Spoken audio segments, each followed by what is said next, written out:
Hey everyone, let's dive into some significant developments in the Israel-Hamas conflict. Israeli Prime Minister Benjamin Netanyahu has hinted at a potential ceasefire deal with Hamas, which could lead to the release of hostages held in Gaza.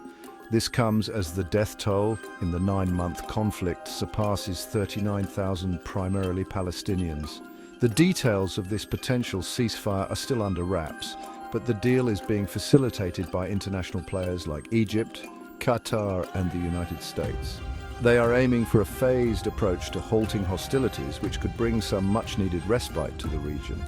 Netanyahu's hint at a ceasefire coincides with his visit to Washington, which is taking place amidst a rather volatile political climate in the US.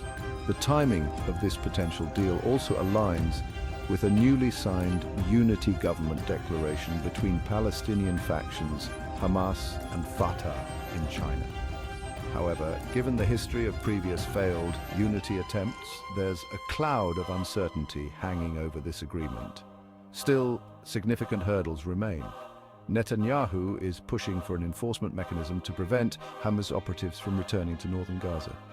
This demand could potentially derail the fragile agreement, as some observers suggest these demands might be politically motivated, adding more complexity to the already delicate negotiations. Now let's talk about the impact of the conflict. The ongoing violence has resulted in a devastating humanitarian crisis in Gaza, with over 39,000 Palestinian deaths reported. The region faces a dire situation exacerbated by widespread destruction and displacement. The Israeli military's operations in Gaza, including evacuations, have further compounded the suffering of the Palestinian population. Concerns are mounting over potential disease outbreaks in Gaza due to deteriorating humanitarian conditions.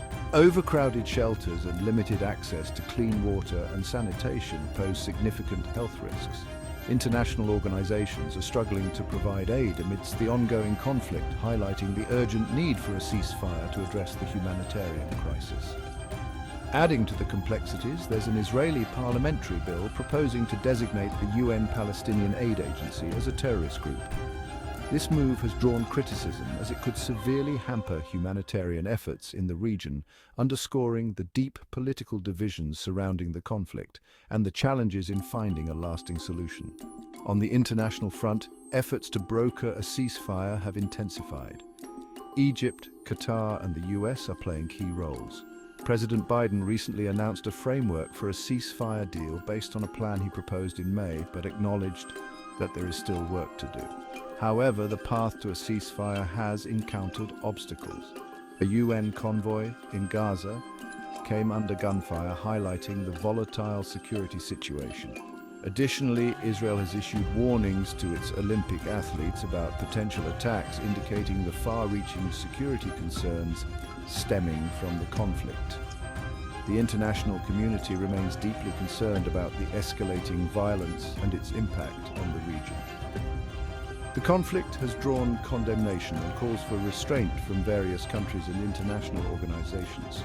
The focus remains on securing a lasting ceasefire and addressing the underlying issues fueling the conflict to achieve a sustainable peace.